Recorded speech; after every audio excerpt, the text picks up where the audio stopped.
చిన్న అవేర్‌నెస్ కోసం నేను ఈ వీడియో చేస్తున్నాను అనమాట. ఇది ఎగ్ పఫ్ అండి. మా హస్బెండ్ తీసుకొచ్చాడు 3 ఎగ్ పఫ్.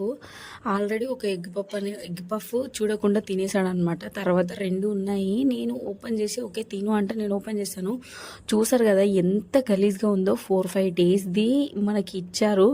బేకరీలలో ఇలా అమ్ముతున్నారండి. అది స్మెల్ ఘోరంగా వస్తుంది. ఇంకొకటి మొత్తం లోపల మొత్తం పాడైపోయిందనమాట. వాటర్ టైప్‌లో వచ్చేసి.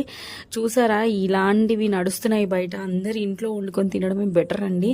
ఎంత ఘోరంగా మోసం చేస్తున్నారు అసలు. మనుషుల ప్రాణాలంటే లెక్క లేకుండానే ఇలా రెస్టారెంట్ వాళ్ళు, ఇలా బేకరీ వాళ్ళు చాలా మోసం చేస్తున్నారండి. ఇంట్లోనే వండుకొని తినండి. ఏది ఏమైనా వెజిటేబుల్స్ తెచ్చుకొని కడుక్కొని తినండి. చూసారా ఎంత అసలు వాళ్ళకి అసలు ప్రాణాల మీద లెక్క కూడా లేదా. అమౌంట్ వచ్చేసే చాలు అని చెప్పేసి అమ్మేశారు. దాన్ని తిన్న తర్వాత అవతల మనిషి బతుకుతాడా ఉంటాడా లేదని కూడా తెలియదు వాళ్ళకి.